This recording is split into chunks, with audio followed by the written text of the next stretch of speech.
বাংলা ভাষাকে অসম্মান এবং বিজেপি শাসিত রাজ্যে বাংলাভাষীদের উপর অত্যাচারের প্রতিবাদে রবিবার বিকালে পানাগড় গ্রামে প্রতিবাদ মিছিল করল তৃণমূল কর্মীরা।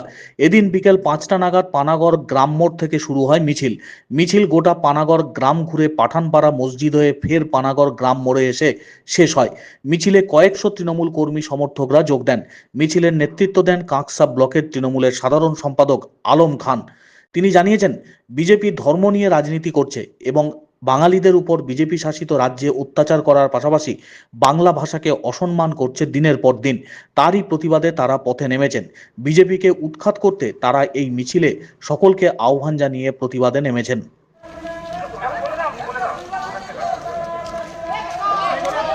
হ্যালো, বন্দে মাতরম, বন্দে মাতরম। তৃণমূল কংগ্রেস জিন্দাবাদ, জিন্দাবাদ। বাঙালি মানুষ জিন্দাবাদ, জিন্দাবাদ। ভারত তৃণমূল কংগ্রেস জিন্দাবাদ, জিন্দাবাদ। ভারত তৃণমূল কংগ্রেস জিন্দাবাদ, জিন্দাবাদ।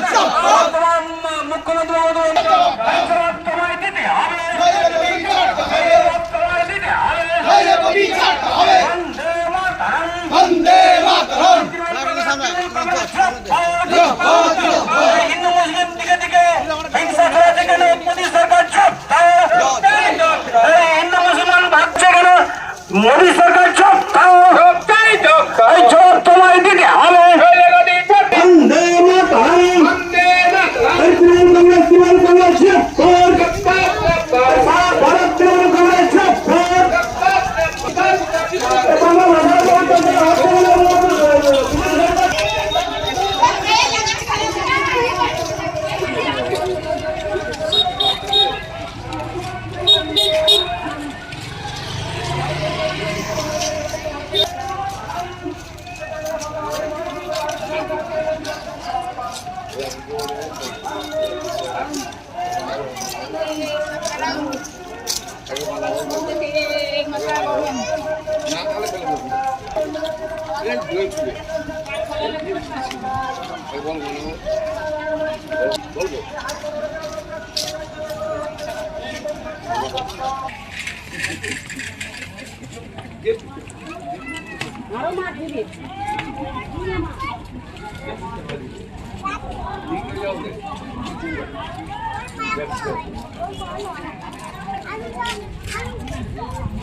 জয় বাংলা, জয় বাংলা, জয় বাংলা। জব দাও, জব দাও।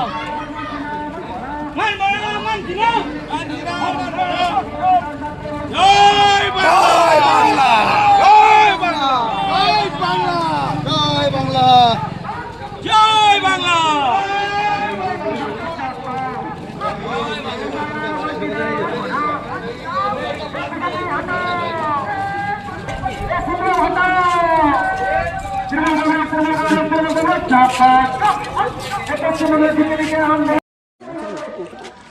বাংলা তথা বাঙালিদের উপর যেভাবে অত্যাচার হচ্ছে সারা ভারতবর্ষে, তার বিরুদ্ধে আজকে আমরা পানাগড় গ্রাম থেকে প্রতিবাদ মিছিল করছি। বিজেপি সরকার সারা ভারতবর্ষে যেভাবে বাঙালিদের উপর অত্যাচার করছে এবং ধর্ম নিয়ে খেলা করছে, শুধুমাত্র হিন্দু মুসলিম ছাড়া এরা ভারতবর্ষের মানুষের কাছে আর কিছু দিচ্ছে না, সেই নিয়ে আজকের এই প্রতিবাদ মিছিল। এই মিছিলে আমরা সবাইকে আহ্বান করছি, আপনারা পায়ে পা মিলিয়ে আজকের এই প্রতিবাদ মিছিলে বাংলা বিরোধী এই বিজেপি সরকারের বিরুদ্ধে সবাই মিলে সোচ্চার হন এবং এই বিজেপিকে ভারতবর্ষ থেকে যাতে বিতাড়িত করা যায় তারই একটা ছোট্ট প্রচেষ্টা, তারই বিরুদ্ধে আজকে আমরা রাস্তায় নেমেছি। মিছিলটাই পানাগড় গ্রাম মোড় থেকে পানাগড় গ্রামের ভেতর হয়ে আবার পানাগড় গ্রাম মোড়েই শেষ হবে। আপনার নামটা? আমি পিরু খান, কাঁকসা ব্লকের জেনারেল সেক্রেটারি এবং বন ও ভূমি দপ্তরের কর্মাধ্যক্ষ।